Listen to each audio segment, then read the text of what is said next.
notiziak Euskal Herri osotik, bereziki Bizkaia eta Gipuzkoatik. Baita, Nafarroatik, Arabako batzuk eta iparraldeko gutxi batzuk.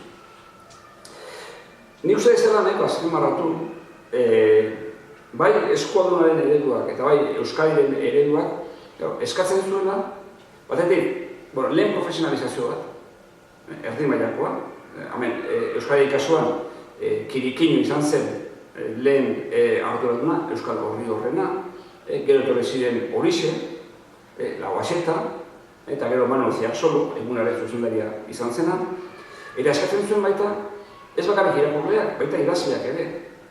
Guretzako gauza apal bat zen daiteke esatea, erratik ohartxo bat bidaltzen dut esanez, ze festa egingo den edo herrian zekertatu den. Ahalegin hori, euskaraz egiteak, ahalegin handia suposatzen zuen garai hartan. Behar badazak gaur egun, baina orduan bai, ez da. Eta orduan, aldizkariaren, egunkariaren inguruan, sare bat sortzen joan zen, kolaboratzaile sare bat, eta sare hori ezinbesteko da, ulertzeko gero nola da posible egunkaria.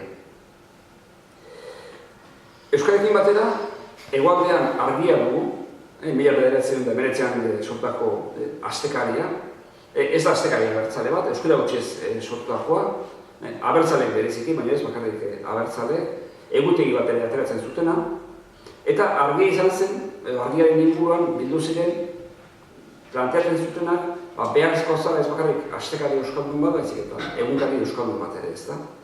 Eta izu zen, hor, eskuinan duzuen irudi hori da, inoiz, horrela esan da, ez da zuzena, inoiz imprimatu gabeko lehen egunkaria. 1929ko ekainaren 29an, Laura kontatu dugu bilera batean azpimarratu zuen erabakia, 29ko ekainaren 9an, beste bilera batean, Xabier Lizardi, Somari Agirrek, ekarri zuen lehen egunkaria euskeraz. Ekarri zuen maketa bat, nolako izan ziteken egunkari bat. Laburrialdekoa, zutabeak, argazkiak, eta bat.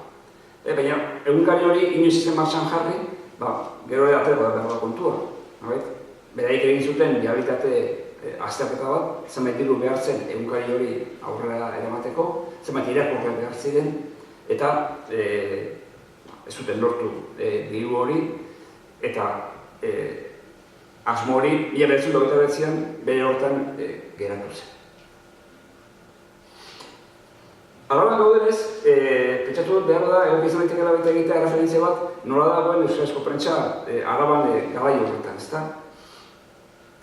Badaukagu, Araban aldizkaria, Euskalden Jeltzalearen aldizkaria, hor alde desberdinetan, 1911tik hasita, hor normalean egoten zen euskarazko artikulu bat, gehienetan, 1922 arte bintzat, Luis Elizaldek idatzeta.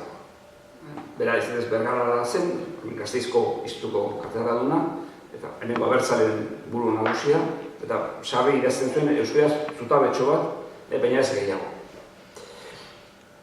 Euskadi egunkarian, noizean behin, ateratzen dira Gasteizko Arabako notiziak euskaraz, aparte gero badago Arabako notiziak gaztelaniaz.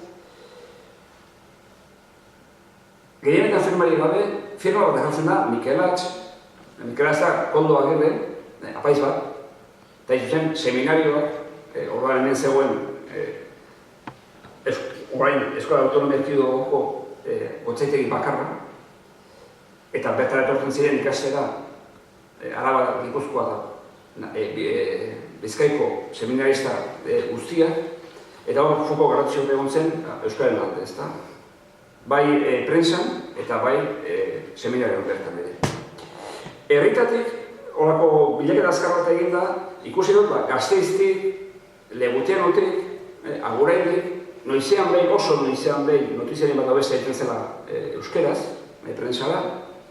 Zabalguzpena da, Aramaiotik ikusi dut, ez dira asko zer gehiago, baina ez izen desberdineko jendeak idazten zuela. Behar da izan daiteke pertsona batek ez izen aldatzea, ezta?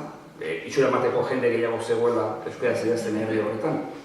Baina bintzatzen hemen ikusten da, Intxar, Ganekoa, Aiztondo, Sorgizuru izeneko korresponsalak badaudena.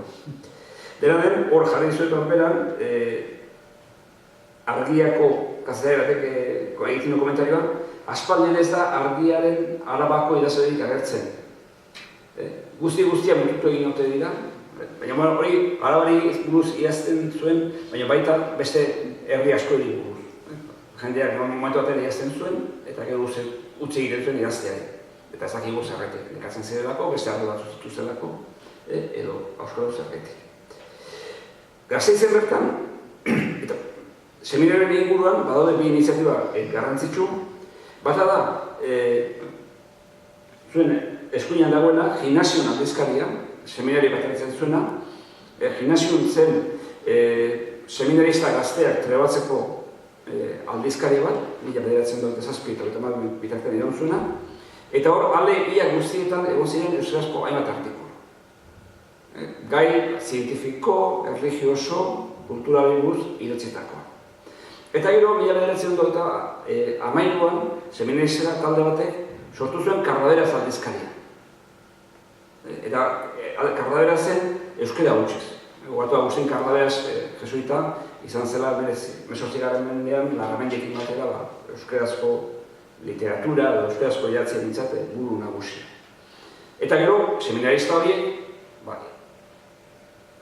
apaiz egiten zirenean, topi desberdin eramaten ziren.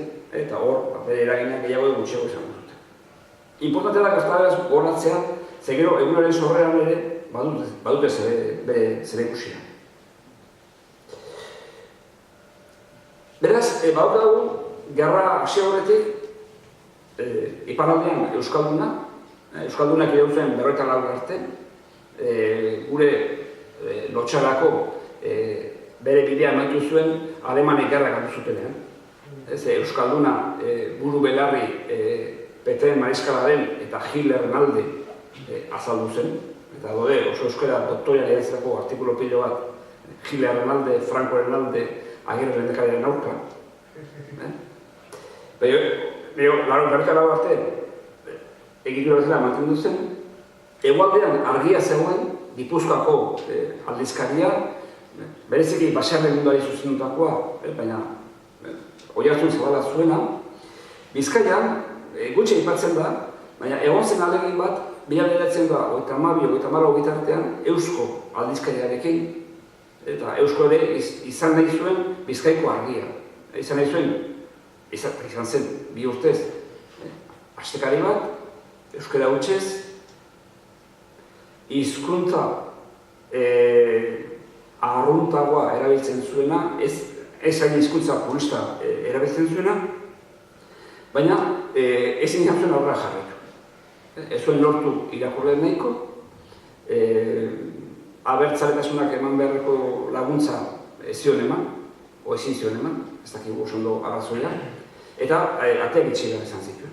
Baina, argiaren inguruan eta euskaren inguruan ikusten duguna da, bat zegoela tradizio bat, bat zeudela kazetariak, bat zeudela korresponsalak, eta egon zitezkela irakurriak.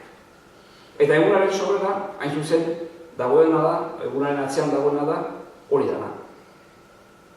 Badago borondate bat, egunkari bat sortzeko, badaude kazetari batzuk, eta badago lehenengo aldiz, erakunde publiko bat, Eusko Jaurlaritza prest dagoena dirua jartzeko egunkari hori egiteko.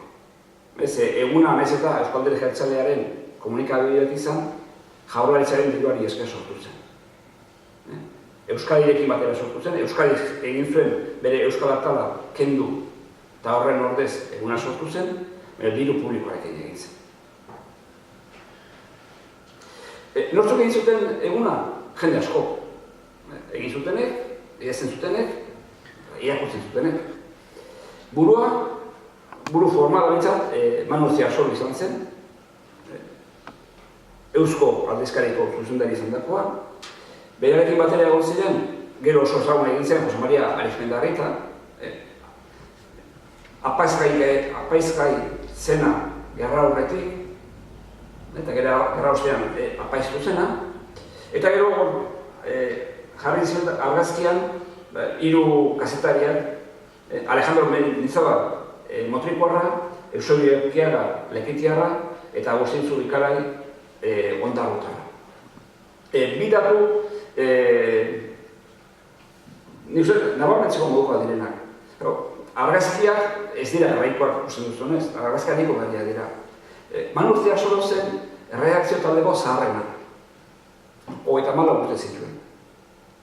Eta Jose Maria Arizmendarri eta Alejandro Mendizábalek Erkiagak eta Zubikaraik 22 inguru.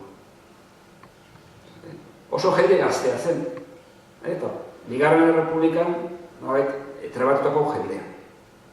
Horien inguruan, 5 lagun hauen inguruan, egon ziren beste idazle asko. Bat esan adina, eta beste importantea. Zeasolo, jaiotzez bilbotarra zen, baina hazi Ermun hasi zen. Ama Bermetara zuen, aita elorrikoa edo uste dut, baina Ermun hasi zen, Arizmendareta baina zen, Markina ingurukoa, eta beste inguruak ere Gipuzkoako mugatik oso gertu. Bizkaitarrak ziren, baina bere euskalkiak Gipuzkoarekin harremana bat zuen. Eta horrek erraztu egin zuela, egunak erabiltzen duen hizkuntza ere ulergarriagoa izaten, eta ez sabindarrak eskatzen duten bezain hiperpurista. Eta horien inguruan, jende asko egon zen. Beti aipatzen dira gizonak, korresponsal asko eta idazle asko duzuna zirelako, badaude baita hainbat emakume egunan ez lanean, bai bere artikuluak bidaltzen, ez da, hor jarri zuen, Jule Gabilondo, Maite bezala sineten zuena, Julene Azpeitia, eta Kirijinoren Iloba, Errose Bustintza. 6 hilabetez, urtarriletik